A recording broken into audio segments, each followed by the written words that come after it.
I hear from people, especially men, that they're really not into the Rosary because they consider it something that only old ladies do in church or nuns do in a convent, or that people do at funerals. There have been numerous men who have championed the Rosary throughout the last 800 years. Blessed Alain de la Roche revived the Rosary devotion and helped to spread it all throughout Europe. St. Louis de Montfort wrote one of the greatest books on the Rosary and did so much good to promote the Rosary. St. Pope Pius V, who asked all of Christianity to pray the Rosary so that Rome and the Vatican would not be taken over by radical Islam. And he attributed that victory, the saving of Christianity and Western civilization, to the Rosary.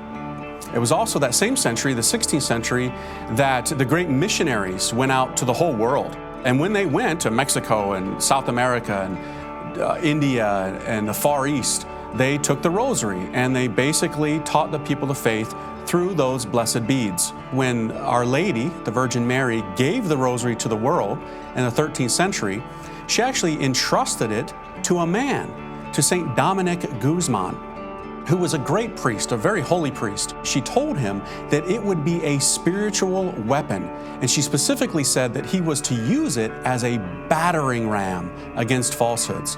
And ever since that time, there have been many, countless men over the last 800 years who have championed the Rosary. There's the Venerable Michael McGivney, who founded the Knights of Columbus in 1882. He so much loved the Rosary and championed the Rosary that when a man becomes a Knight of Columbus, he's given a Rosary, kind of commissioned to be not just a Knight of Columbus, but in a certain sense, a Knight of Mary. And during the Cristero War in Mexico, beginning of the 20th century, there were many men who were Knights of Columbus who laid down their lives for the faith. One of them, actually, Saint Miguel de la Mora, was shot while praying his Rosary. The Rosary really does have an ability to help a man become a better man, a better husband, a better father. You're not just providing for the physical needs of your family, but also the spiritual needs.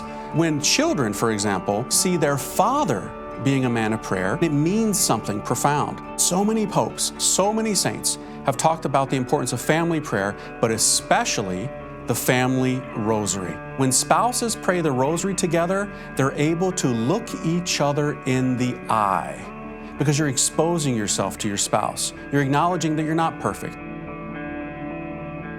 For the first 20 years of my life, I was not a Catholic.